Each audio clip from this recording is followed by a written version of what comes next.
Craig of the Creek is wildin'. At this point, if you're a fan of animation, especially Cartoon Network, you are doing yourself a major disservice by not watching this show.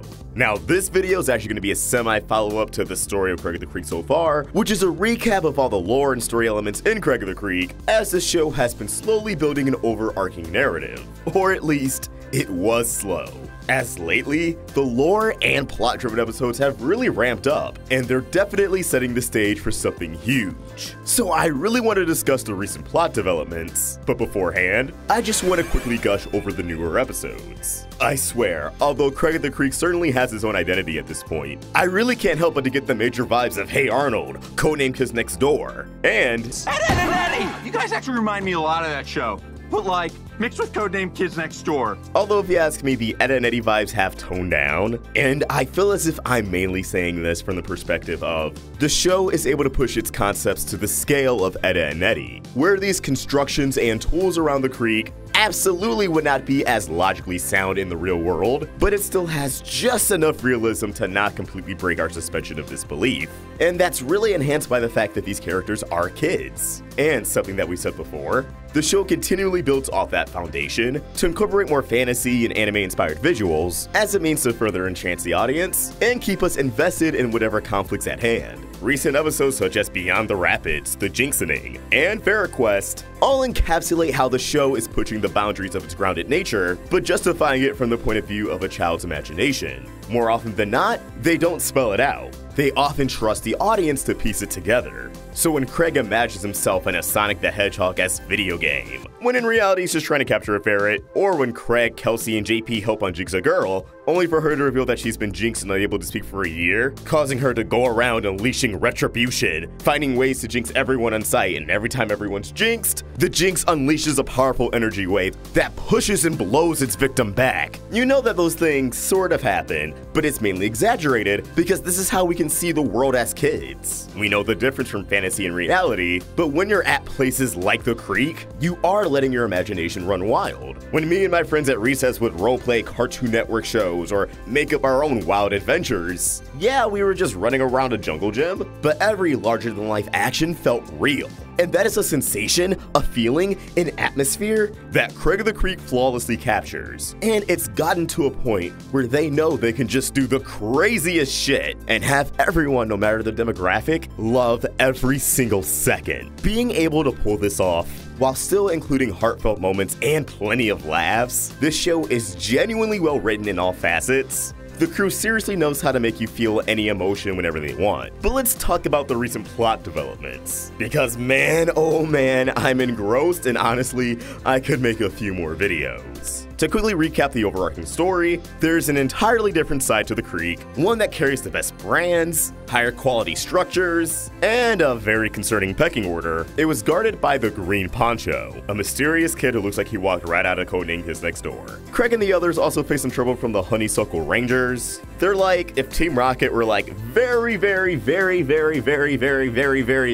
level threats in a Zelda video game, and these two plots came to a head in The Other Side, where the Honeysuckle Rangers steal Craig's map of the creek, a map that the Green Poncho wanted to be protected at all costs, as he fears what would happen if it got in the hands of the king. The king? Oh yeah, the king of The Other Side. So Craig, Kelsey, and JP infiltrate The Other Side in disguises, watch the Honeysuckle Rangers fail to achieve BFF status by the king, who's very much, about himself, and seems to have a strong bias against our side of the creek, referring to our beloved large cast as monsters, and even threatens the Honeysuckle Rangers. Craig of course stands up to the king, as Kelsey goes toe-to-toe with the king's BFF, Maya, who destroys Kelsey's sword, but ultimately they're able to retrieve the map and escape, although the king is now aware of what lies on the other side, casually mentioning that they could conquer it. And now the king and Maya are well aware of Craig the Creek. So going into the episode Sugar Smugglers, the Honeysuckle Rangers return, announcing their independence from the king. And to counteract the king's hoarding of candy, they decide to smuggle candy of their own into The Other Side, setting up their own candy bar. Candy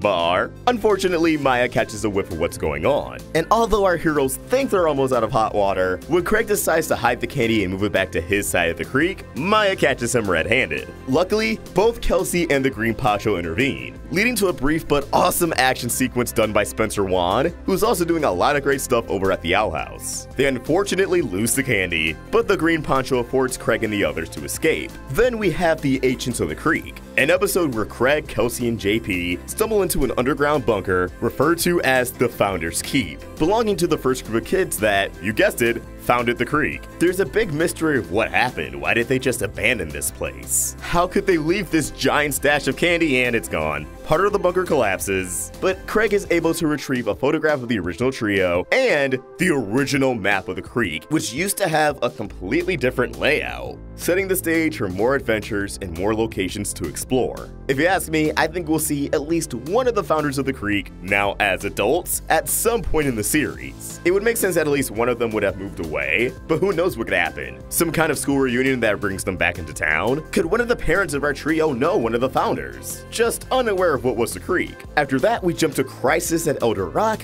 which a lot of people may not actually pick up as a story episode, but it sets up something major. The elders of the creek get stuck under their boulder, communicating with Craig, Kelsey, and JP over their D&D Twitch stream. Kelsey believes they should get a parent involved, but Craig is adamant that no parent needs to find out about what goes on at the creek. Also, JP has a subplot where he covers for Mark's shift at what's essentially Best Buy, which leads to an awesome podcast joke with a Squarespace reference. Also, a music video that reminds me of Rick Astley. It's the little things. Ultimately, all the kids of the creek come together to help rescue the elders, because they all firmly believe that their parents should never find out about the dangerous escapades they get into on a daily basis in the creek. They're aware that their utopia is not the safest place. Although I give a lot of comparisons to Codename Kids Next Door, it's actually acknowledging the one thing that show never really did. Yeah, it's cool, it functions, cartoon logic, but it's still kinda dangerous. And I believe this episode was important because it could set up in a future storyline where Craig's parents find out about the creek and ground him from ever visiting or playing in it, which sounds like something that would happen in a major plot episode, like if the king ever made a move on conquering the creek.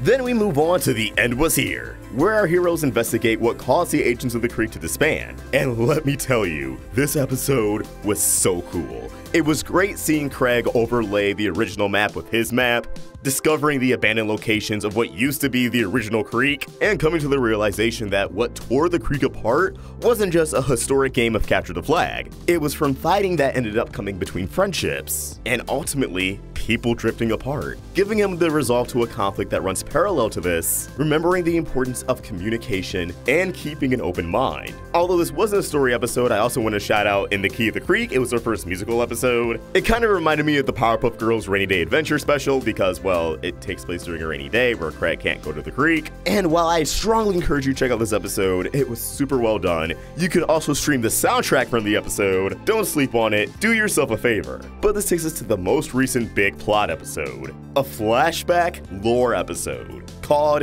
Into the Overpast, where pretty much Craig wants to get to know the Green Poncho a lot better. He doesn't really know anything about the kid. He's always stoic and keeps to himself. However, Craig soon gets what he wants after having one of the Green Poncho's arrows shot into the other side. Craig and Green Poncho go to retrieve it, but end up having an encounter with Maya, whom, after getting anime AF, tells the Green Poncho it's not too late to come back. Obviously, Craig wants to know what she means by this, and as the two escape, the Green Poncho fills Craig in. First things first, the Green Poncho's real name is Omar, and when he was even younger, he was very close friends with Maya. Younger Omar was so much more optimistic, outgoing, extroverted. He loved cracking jokes, making puns, and making Maya laugh. He also had an inclination for comics, which, assuming he read some superhero comics, explains a lot about his present-day demeanor. Maya felt as if she was underappreciated by those around her, being rejected from the baseball team, Omar doing his best to assure her that her time to shine will come. However, they get sidetracked by a cry of distress, finding a young king of the other side stuck at the top of a tree. They're able to get him down and are awarded an expensive name-brand snacks. This of course piques Maya and Omar's interest, asking if the king is rich, to which he responds, us. We prefer people of wealth. Which confirms something I suspected since the other side. It seems that the king's prejudice towards our side of the creek comes from the fact that they're a middle-class neighborhood. Assuming the other side stems from a wealthier neighborhood, the king, likely from his parents, has a bias towards those less fortunate than him that was instilled at some point during his childhood, although it didn't seem to fully manifest here. However, since this is a flashback, the king isn't, well, the king yet. He's the prince, Prince Xavier, with his royal guards relieved to find him. Prince Xavier invites Maya and Omar back to his castle, both of them floored by this side of the creek and his way of living. However, Xavier's issues are already showing, forcing Omar and Maya to change the topic when they're talking about an inside joke that he wasn't a part of, showing that he has a need to always be included and for things to always revolve around him. However, Xavier is pulled aside by the king of the creek at this time, his older sister, Cheyenne, who's accompanied by her BFF, Randy, who has a strong resemblance to Elder Barry. Potential relative connection? Cheyenne explains that since she's entering high school, it'll no longer be socially acceptable for her to hang out at the creek. Thus, she's passing her title as king onto Xavier and explaining that he needs to assign a BFF. It's an actual title, but there can only be one. So Xavier, the little sociopath, decides that since he can only have one BFF and he can't bring it to himself to choose, he's just gonna make Maya and Omar fight for the title, and whoever is the last one standing on their feet is the winner. Although Omar opposes this, Maya wastes absolutely no time grabbing a weapon, attacking Omar, essentially telling him that it's her time to shine, and that he'll never understand what it's like. She was always overlooked, underestimated, never recognized for her full potential, but now she has a chance, even if it isn't the most favorable situation. Also, I realized the moment I became deeply attached to the series when I got excited seeing bow and arrows as one of the weapons on the king's table. The attention to detail. It's the little things that go a long way. Anywho, Omar defeats Maya, but instead of accepting Xavier's role as BFF, he declines the offer and denounces both Xavier and Maya as his friends. Xavier retaliates by, well, ordering Omar to be thrown into the maze, just as he did in the other side. Omar makes a break for it, and his saving grace comes in the form of the original green poncho who's a girl. I'm telling you, this was the hypest shit. Of course, the green poncho is also a title that's been passed down. And again, this is reminding me so much of Kids Next Door and even, like, to some extent, Naruto. Anyways, this pretty much wraps up their origin story. Craig now knows the origins of Omar after so long, Jesus Christ. And now they're closer than ever. Although, just like the audience, Craig wants to know more about that green poncho. And there you have it. That's everything going on in Craig of the Creek right now. Honestly, I just wanted to talk about it.